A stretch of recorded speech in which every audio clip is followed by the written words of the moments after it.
So hello everyone ठीक है आज के देखो माने क्वांटाम मेकानिक्सেर बेसिक থেকে শুরু করছি হ্যাঁ মানে খুব ডিটেইলসে আমি যাচ্ছি না মোটামুটি বাচ্চাদের সুবিধার জন্য মানে আমরা জাস্ট শুরু করব কোয়ান্টাম মেকানিক্সের বেসিকটা হ্যাঁ মোটামুটি BSc first year second year third year যারা আছে তাদের জন্য এটা বেশি ইম্পর্টেন্ট সব অ্যাকচুয়ালি হ্যাঁ তাহলে কোয়ান্টাম মেকানিক্স পড়তে গেলে সবার প্রথম যেগুলো লাগবে সেটা হচ্ছে দেখো এটা যেটা ভালো জানতে হবে যেটা কি হয় একটা কোয়ান্টাম মেকানিক্সের পুরোটা ডিপ একটা আইডিয়া তৈরি করবে হ্যাঁ তাহলে সেটা হচ্ছে কোয়ান্টাম স্টেট তাই তো তাহলে কোয়ান্টাম স্টেটটা কি হোয়াট ইজ কোয়ান্টাম স্টেট তাহলে কোয়ান্টাম স্টেট হচ্ছে একটা লিনিয়ার একটা ভেক্টর স্পেস রয়েছে তাহলে সেই লিনিয়ার ভেক্টর স্পেস হচ্ছে একটা লিনিয়ার ভেক্টর তাহলে যেটা কি করে যেটা বলছে কি which tells us all the information of the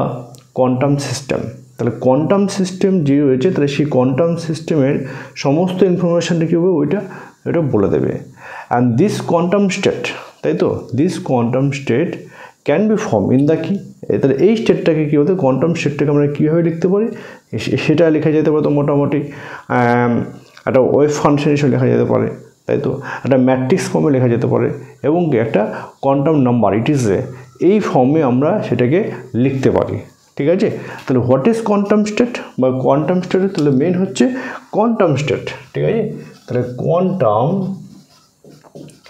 state তাহলে কোয়ান্টাম স্টেট ইজ দ্য তাহলে quantum state is a linear vector in a linear vector space ঠিক আছে in linear vector space okay which tells us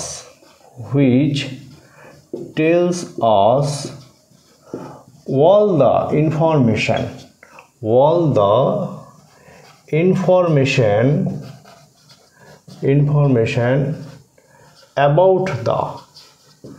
quantum system ঠিক আছে তাহলে quantum system সম্পর্কে এটা বলে ঠিক আছে অ্যান্ড এই যে কোয়ান্টাম স্টেটটা this quantum state can be form of ঠিক আছে this quantum state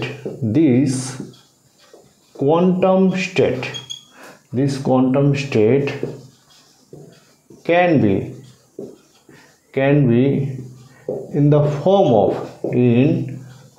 of wave function matrix form okay in the form of wave function ठीक है wave function then হচ্ছে matrix form ঠিক আছে quantum number it is ঠিক আছে এইভাবে এগুলোকে লেখা হয় এইভাবে আমরা কী করতে পারি একটা কোয়ান্টাম স্টেটকে আমরা রিপ্রেজেন্ট করতে পারি ঠিক আছে এবার এই কোয়ান্টাম স্টেটকে যখন আমরা ম্যাট্রিক্স ফর্মে করব তখন মানে কোয়ান্টাম স্টেটকে রিপ্রেজেন্ট করার জন্য কিছু নোটেশন দরকার তাই তো যে এই নোটেশনগুলো মোটামুটি এই নোটেশনগুলো মনে রাখলে পরে বা এই নোটেশনগুলো আমাকে এই সিস্টেমকে বা কোয়ান্টামের এই সিস্টেমকে বা এই স্টেটটাকে কী করবে সেটা রিপ্রেজেন্ট করবে তাহলে সেটা তখন করার জন্য একজন বিজ্ঞানী এলেন তার নাম হচ্ছে ডিরাক ঠিক আছে Dirac notation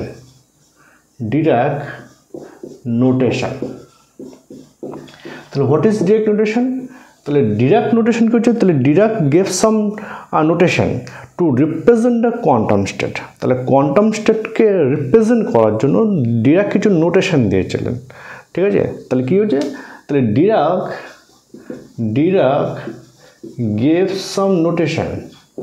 gave some notation to represent ठीक है to represent the quantum state ठीक है তাহলে কোয়ান্টাম স্টেটকে রিপ্রেজেন্ট করার জন্য ডিরাক কিছু কী দিয়েছিলেন কিছু নোটেশন দিয়েছিলেন সেইগুলোকে কী বলা হয় ডিরাক নোটেশন তাহলে সেই ডিরাক নোটেশনটা কী বলা হয় ডিরাক নোটেশনটা হচ্ছে ফার্স্ট ওয়ান তাহলে একটা নোটেশন এরকম ठीक है তাহলে এই নোটেশনটাকে কি বলা হয় এই নোটেশনটার নাম হচ্ছে কেট ভেক্টরস, এই নোটেশনটার নাম হচ্ছে কেট ভেক্টরস, ঠিক আছে, মানে কেট এটা। আচ্ছা, এই নোটেশনটাকে বলা হয় ব্রা, এই নোটেশনটাকে কী বলা হয় ব্রা ভেক্টর, ঠিক আছে এটাকে। 3 নম্বর কী দিয়েছিলেন আরটা কী হলো দেখো, এই নোটেশনটাকে বলা হয়, দেখো এই নোটেশনটাকে বলা হয় স্কেলার প্রোডাক্ট, এটাকে কী বলা হয় স্কেলার প্রোডাক্ট। এইগুলো কিন্তু মাথায় রাখতে হবে, এটা বেসিক একটা জিনিস, এইগুলোই কিন্তু কোয়ান্টাম স্টেট যখন আমরা পড়বো তখন বারবার এইগুলোই আসবে, ঠিক আছে। এটা বলা হয় স্কেলার প্রোডাক্ট, ঠিক আছে, দিস আর দ্য কল্ড, ঠিক আছে। এবার দেখো তাহলে এটা আমরা কোয়ান্টাম স্টেট লিখছি, তাহলে কোয়ান্টাম স্টেট দেখো, তাহলে কোয়ান্টাম স্টেট একটা ওয়েভ ফাংশন দিয়ে লিখছি, সাই একটা, তাহলে সাইটা কি, তাহলে সাই একটা ওয়েভ ফাংশন, তাহলে আমরা কী করবো এটা কেট ভেক্টর দিয়ে লিখলাম, এটা একটা পেলাম, ঠিক আছে। আচ্ছা, তারপর ধরো স্কেলার প্রোডাক্ট মানে কী লিখবো, তাহলে এটা একটা ওয়েভ ফাংশন সাই, তাহলে এইটাকে কী বলা হয়, এটাকে বলা হয় scalar product of the wave function of the সাই এখানে, ঠিক আছে। এবার আমরা প্রপার্টি করব, ঠিক আছে, প্রপার্টি করব। তাহলে হোয়াট ইজ প্রপার্টি দেখছি, প্রপার্টি, তাহলে প্রপার্টি বলছে যে নাম্বার 1 প্রপার্টিগুলো কি, তাহলে হচ্ছে প্রপার্টি, ঠিক আছে, যে দেয়ার এক্সিস্ট দেখা, যেখানে এটা কেট ভেক্টর রয়েছে, তাহলে কেট ভেক্টর যদি থাকে তাহলে তার একটা অ্যান্টি থাকবে, সেটা হচ্ছে কি ব্রা ভেক্টর।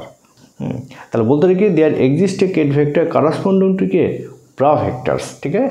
তাহলে there exist a ket vectors, ঠিক আছে, corresponding to a bra vector, ঠিক আছে, কারসপন্ডিং টু ব্রা ভেক্টর।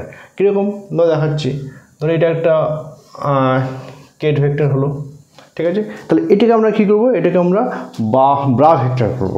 কীভাবে করব, তখন কী করা হয়, ব্রা ভেক্টর করতে গেলে আমাকে নিতে হবে কমপ্লেক্স কনজুগেট নিতে হবে বা ড্যাগার নিতে হবে, হ্যাঁ, কমপ্লেক্স কনজুগেট। আমি যে এটাকে স্টার দেবো, এই স্টার মানে কি, স্টার মানে হচ্ছে এটাকে বলা হয় কমপ্লেক্স কনজুগেট।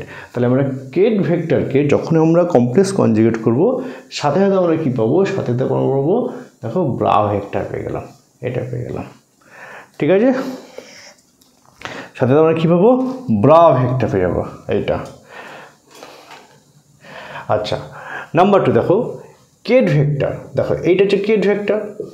তাহলে কেট ভেক্টরকে আমরা অলওয়েজ কী বলতে, তাহলে কেট ভেক্টর হচ্ছে একটা, কেট ভেক্টরকে বলা হয় হচ্ছে কালাম ভেক্টর। তাহলে ket vector is a column vector. তাহলে কেট ভেক্টরকে কীভাবে লেখা হয়, কালাম হিসাবে লেখা হয়। তাহলে কেট ভেক্টর হচ্ছে কালাম ভেক্টর, ঠিক আছে, কালাম ভেক্টর, এটা 1 নম্বর চলছে। আর ব্রা ভেক্টরকে কী লেখা হয়, bra vector is always in the form of the কি রো ভেক্টরস, ঠিক আছে। তাহলে ব্রাটাকে কী বলবো, তাহলে ব্রাটাকে বলবো, ব্রা ভেক্টরকে বলবো, তাহলে ব্রা ভেক্টরকে বলবো রো ভেক্টর, ঠিক আছে, রো ভেক্টর। তাহলে রো হিসেবে লেখা হবে এটাকে। তাহলে একটা এক্সাম্পল দিচ্ছি, মানে ঠিক এরকম। তাহলে এইটা হচ্ছে, তাহলে একটা কেট আছে, ঠিক আছে। তাহলে কালাম মানে কি, কালাম মানে এরকম, এইভাবে কালাম লেখা হয়, ঠিক আছে। এবার আমি একটা ব্রা লিখবো, ব্রা ভেক্টর লিখবো, ঠিক আছে। তাহলে ব্রা তো এরকম, তাহলে ব্রা এরকম, তাই এটাকে কীভাবে লিখবো, এটা জায়গায় এটা রো হিসেবে লেখা হবে এখানে, ঠিক আছে, এইটা। তাহলে এক্সাম্পল ধর একটা, ধর এখানে এ দিলাম, এটা বি দিলাম, এটা সি দিলাম, রাইট। তাহলে এটাকে কীভাবে লিখবো, এটাকে, তাহলে আমরা প্রথমে কী করবো, এটাকে আমরা কমপ্লেক্স কনজুগেট নেবো, নাকি স্টার দিলাম, ঠিক আছে। তাহলে যখনই আমরা কমপ্লেক্স কনজুগেট দেবো তখন কী হবে, কালাম ভেক্টরটা কী হবে, কালাম ভেক্টরটা ব্রা ভেক্টরে কনভার্ট হয়ে যাবে, মানে কি রোতে কনভার্ট হয়ে যাবে, ঠিক আছে, ওটা কী হবে, রোতে কনভার্ট হয়ে যাবে। তাহলে এটাকে লেখা হয় কি, এটাকে লেখা হয় ধরো এরকম করে লেখা হয়, তাহলে এ বি সি, তার ট্রান্সপোজ, তার কী হয় ট্রান্সপোজ হবে, সাথে সাথে কী হবে, দেখো এটা স্টার আছে, কমপ্লেক্স আছে, এগুলো সব কী হবে, সব কমপ্লেক্স হয়ে যাবে, ঠিক আছে। তাহলে ট্রান্সপোজ মানে কি, ট্রান্সপোজ মানে হচ্ছে যদি রো থাকে বা যদি কলাম থাকে তাহলে এটা কি হবে, এই ম্যাট্রিক্স ফর্মটা কি হবে, এটা হচ্ছে রো হয়ে যাবে। ঠিক আছে, তাহলে ঠিক এরকম হবে। তাহলে এ স্টার, বি স্টার এবং কি সি স্টার। ঠিক আছে, এটা কি পাবো, এটাকে বলা হয় ব্রা ভেক্টর। তাহলে আমরা রো কেট ভেক্টর থেকে ব্রা ভেক্টর ঠিক এইভাবে পেয়ে গেলাম, মানে কালাম থেকে কি পেলাম, কালাম থেকে আমরা রো পেলাম। ঠিক আছে, তাহলে প্রপার্টি নাম্বার 1 পেলাম। প্রপার্টি নাম্বার 2 কি বলছে, তাহলে প্রপার্টি নাম্বার 2 বলছে দেখো ইন কোয়ান্টাম স্টেট বলছে যে ইন কোয়ান্টাম স্টেট মানে সিস্টেম, ঠিক আছে, if A quantum state can be written as in the form of in the combination of the key in the combination of the orthogonal basis vector। ঠিক আছে, তাহলে state of A quantum system number 2 হচ্ছে state of A quantum system can be in the form of বা can be written as linear combination of the বা can be written as লেখো can be written as, ঠিক আছে, can be written as the linear combination of orthogonal basis vector, এইভাবে লেখা যায়। তাহলে একটা কোয়ান্টাম স্টেট কি বলবো, একটা কোয়ান্টাম সিস্টেমের স্টেটটাকে মানে লিনিয়ার কম্বিনেশনের অর্থোগোনাল বেসিস ভেক্টরে সেটাকে লেখা যায়। এক্সাম্পল দেখাচ্ছি। ধরো একটা ভেক্টর আছে ওয়েভ ফাংশনের সাই, এটাকে লেখা হয় তাহলে C1 U1, ঠিক আছে, এটা C2, এটা একটা ভেক্টর দিলাম, প্লাস কত C3, এটা একটা ভেক্টর দিলাম, প্লাস টোটাল যে, তাহলে what is U1 U2 U3, তাই তো, এখানে যে এই যে ভেক্টরগুলো, তাহলে U1, তাই তো, তারপর U2, তারপর কত U3, এইগুলোকে বলা হয় বেসিস ভেক্টর। ঠিক আছে, these are called basis vector এটাকে বলা হয়। ঠিক আছে, আচ্ছা, এবার দেখো এই যে বেসিস ভেক্টর রয়েছে, তাহলে এই বেসিস ভেক্টরকে যদি আমরা এরকম করে একটা স্কেলার প্রোডাক্ট করে, তাহলে UI, রাইট, এটা ধরো UJ, এইটা, তাহলে এইটাকে বলা হয় কর্ণিকার ডেল্টা IJ। ঠিক আছে, তাহলে হোয়েন যখন I is equal two J, মানে I ডট I, ঠিক আছে, I is equal two J মানে কি I dot I is equal two কত হবে, 1 হবে, তখন 1 হবে, এবং I ডট জে হলে নট ইকুয়াল টু হলে কত 0 হয়ে যাবে। ক্লিয়ার, তাহলে এটা রিপ্রেজেন্ট করে। ঠিক আছে, তাহলে স্কেলার প্রোডাক্ট অফ দ্য কী হচ্ছে UI অ্যান্ড UJ কত হচ্ছে, এটা ডেল্টা IJ, ভ্যালু কখন হবে, ভ্যালু 1 হবে এবং কত হবে 0 হবে যখন এই কন্ডিশন যখন সেটা ফুলফিল করবে।